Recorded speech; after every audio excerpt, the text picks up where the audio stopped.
غیظ شدت غضب کو اور قسم بھری ہوئی مشق کے منہ باندھنے کو کہتے ہیں۔ بعض ایسی ناپسندیدہ حرکات اور ضرر رساں امور رونما ہوتے ہیں کہ جن سے انسان برافروختہ ہو جاتا ہے اور جذبہ انتقام سے اس کا دل لبریز ہو جاتا ہے۔ ایسے حال میں اپنے غصے کو پی جانا بے شک یہ بہت بڑی ہمت کا کام ہے۔ اور پھر تیسری صفت ہے عفو درگزر۔ عفو کہتے ہیں کہ باوجود قدرت کے انسان کسی کی خطا اور ضرر رسانی پر صرف خاموشی نہ رہے بلکہ دل سے اسے معافی کر دے۔ اور چوتھی صفت احسان، یہ مرتبہ تمام پہلے مراتب سے بلندتر ہے کہ انسان دشمن سے انتقام بھی نہ لے، اسے دل سے معاف بھی کر دے، اور صرف یہی نہیں بلکہ اس پر لطف و احسان بھی کرے۔ اس کی جلالت شان کی طرف اشارہ کرنے کے لیے اسلوب کا کلام بدل دیا اور یہ بھی بتا دیا کہ ان کو محبوبیت کا شرف بھی بخشا جاتا ہے۔ پھر ان متقین کی کچھ اور صفات اگلی آیات میں ہیں، والذین، اور جو لوگ اذا جبکہ فعلوا وہ کر بیٹھے فاحشۃً کوئی برائی، اور ظلموا یا ظلم کر بیٹھے انفسہم اپنے آپ پر، ذکروا اللہ تو وہ ذکر کرنے لگتے ہیں اللہ کا، فاستغفروا اور مغفرت طلب کرنے لگتے ہیں لذنوبہم اپنے گناہوں کی، ومن تو کون یغفروا بخش سکتا ہے ذنوبا گناہوں کو الا اللہ اللہ کے سوا، ولم یصروا اور وہ پھر اصرار نہیں کرتے علی ما ان کاموں پر فعلوا جو ان سے سرزد ہو چکے، وہم حالانکہ وہ یعلمون جانتے ہیں۔ تو ان کی پانچویں صفت ہوگی طلب مغفرت، یعنی انسان مجموعہ خطا و نسیان ہے، یعنی ان سے جرم سرزد ہو جائے تو فوراً احساس ندامت انہیں آ لیتا ہے، اور یہ جانتے ہوئے کہ گناہوں کو بخشنے والا صرف اللہ تعالیٰ ہے، اس کے حضور میں نہایت عاجزی سے گناہوں کی معافی کی درخواست کرتے ہیں۔ ان کی یہ توبہ حقیقی توبہ ہوتی ہے، ایسا نہیں ہوتا کہ ان کی زبان تو استغفر اللہ کے ورد میں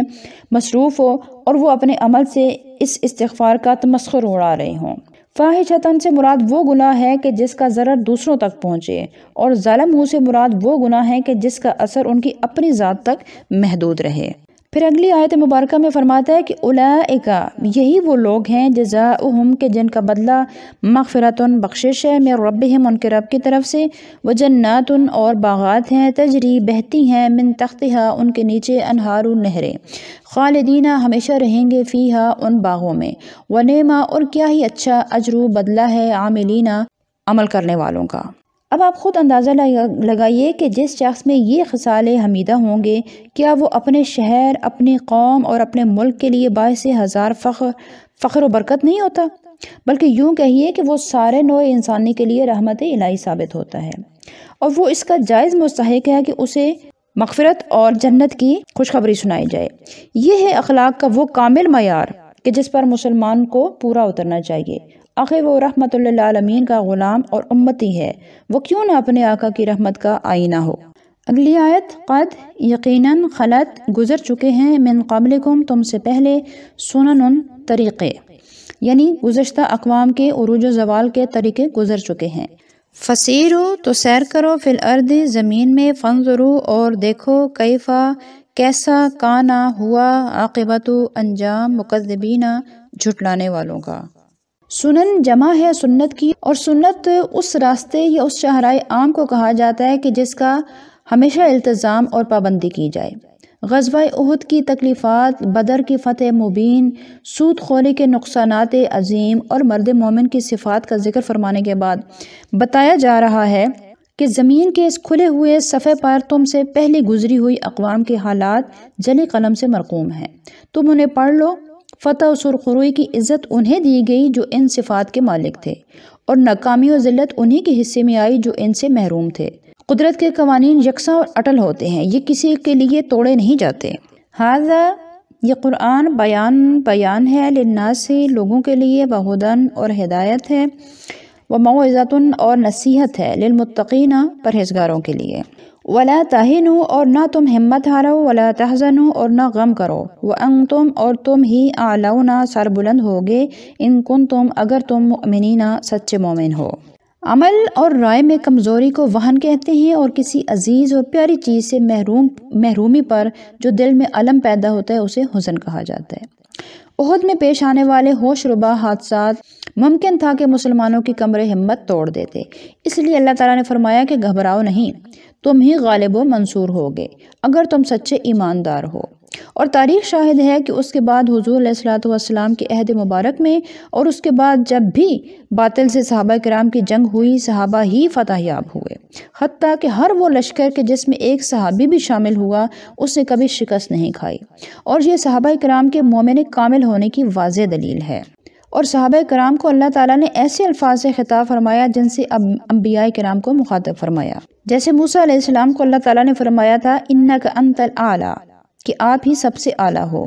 اسی طرح غلامان مصطفیٰ صلی اللہ علیہ وسلم کو بھی خوشخبری سنائی کہ وَأَنْتُمُ الْأَعْلَوْنَ، کہ تم ہی سربلند ہوگے۔ اگلی آیت، ان اگر یمسسکم پہنچی ہے تمہیں کرخن کوئی چوٹ، فقط تو یقیناً مسا پہنچی ہے قوما دوسری قوم کو بھی، قرخن چوٹ، مثلہ اسی کی مثل، وَتِلْكَ اور یہ یعنی یہ جو ہار جیت ہے، ایامو یہ دن ہے، نداولھا ہم انہیں پھیرتے رہتے ہیں، بین الناس لوگوں کے درمیان، وَلِيَعْلَمَ تاکہ جان لے اللہ تعالیٰ الذین ان لوگوں کو آمنوا جو ایمان لائے، وَيَتَّخِذَ اور بنا لے منکم تم میں سے شہداء بعضوں کو شہید، واللہ اور اللہ تعالیٰ لا یحب نہیں دوست رکھتا یا نہیں پسند کرتا ظالمین ظالموں کو، وَلَيُمَحِّصَ اور اس لیے تاکہ نکھار دے اللہ تعالیٰ الذین ان لوگوں کو آمنوا جو ایمان لائے، وَيَمْحَقَ اور مٹا دے کافرین کافروں کو۔ اللہ تعالیٰ کو ہر چیز کا، ہر شخص کے ظاہر و باطن کا تفصیلی اور یقینی علم ازل سے حاصل ہے۔ تو پھر یہاں پر جو لفظ بولا گیا کہ وَلِيَعْلَمَ اللَّهُ کہ اللہ تعالیٰ جان لے، تو اس سے کیا مراد ہے؟ علماء کرام نے بڑی شرح و بحث سے اس مسئلہ پر بحث کی ہے۔ بعض نے یہ فرمایا ہے کہ یہاں مضاف محذوف ہے، یعنی مقصد یہ ہے کہ وَلِيَعْلَمَ أَوْلِيَاءَ اللَّهُ یعنی تاکہ اللہ کے دوست مومن اور کافر کو جان لیں، اور بعضوں نے کہا ہے کہ اللہ تعالیٰ دوسروں کو دکھا دے، لیکن جمہور کا قول یہ ہے کہ اللہ تعالیٰ کا علم دو طرح کا ہے، ایک تو یہ کہ مستقبل میں یوں واقع ہوگا، یہ علم تو ازل سے حاصل ہے، لیکن جب کوئی معلوم چیز علم باری کے مطابق خارج میں موجود ہو جاتی ہے تو اس وقت یہ علم حاصل ہوتا ہے کہ اب یہ چیز عدم سے وجود میں آ گئی ہے، اور اسی علم پر جزا اور سزا مرتب ہوتی ہے۔ یہاں آیت میں علم کا یہی معنی مراد ہے جسے علم ظہور کے عنوان سے تعبیر کیا جاتا ہے، اور شہداء سے مراد شہیدان جہاد ہیں، انہی کے خون سے قوم و ملت کی تاریخ کو رنگینی اور رعنائی نصیب ہوتی ہے، اور اس کے علاوہ شہداء سے مراد کاملین امت بھی مراد لیے جا سکتے ہیں، اور جن کا علم اور بصیرت قیامت کے روز لوگوں کے اعمال پر گواہ ہوگا۔ اگلی آیت، کیا حسب تم گمان کرتے ہو، یہ کہ تدخلوا داخل کر دیے جاؤ گے جنت میں، ولما اور حالانکہ نہیں، یعلم اللہ جانا اللہ تعالیٰ نے، الذین ان لوگوں کو جاہدوا جنہوں نے جہاد کیا، منکم تم میں سے، وَيَعْلَمَ اور نہیں جانا اس نے صابرین صبر کرنے والوں کو تم میں سے۔ تو اس آیت مبارکہ کے اندر بھی یہی بتایا جا رہا ہے کہ کیا تم یہ سمجھ رہے ہو کہ مسلمان ہو کر تم ایسے ہی جنت میں داخل کر دیے جاؤ گے، نہ تمہارے ایمان کو جانچا جائے گا اور نہ تمہارے صبر کو پرکھا جائے گا؟ تو ایسا نہیں ہے، تمہارے ایمان کی بھی آزمائش ہوگی اور تمہارے صبر کا بھی امتحان لیا جائے گا۔ وَلَقَدْ اور یقیناً کنتم تھے تم تمنون آرزو کرتے موت کی، من قبل اس سے پہلے، ان یہ کہ تلقوہ تم ملتے اس سے یعنی موت سے، فقط تو یقیناً رأیتموہ اب تم نے دیکھ لیا ہے اس کو، وانتم اور تم تنظرون اب آنکھوں سے مشاہدہ کر رہے ہو، یعنی اس سے پہلے تو تمہیں موت کی بڑی تمنا تھی، تو اب جب وقت جہاد آیا ہے اور موت تمہاری آنکھوں کے سامنے آ گئی ہے تو اب تم اس کو اپنی آنکھوں سے دیکھ رہے ہو کہ میدان جہاد میں کیسے لڑنا ہے، کیسے مرنا ہے، اور کیسے شہادت حاصل کرنی ہے، اور اس کا کیا مزہ ہے۔ آج کے لیے اتنا ہی، اگلی ویڈیو کے ساتھ دوبارہ آپ کی خدمت میں حاضر ہوں گے، تب تک کے لیے اجازت، السلام علیکم ورحمۃ اللہ وبرکاتہ۔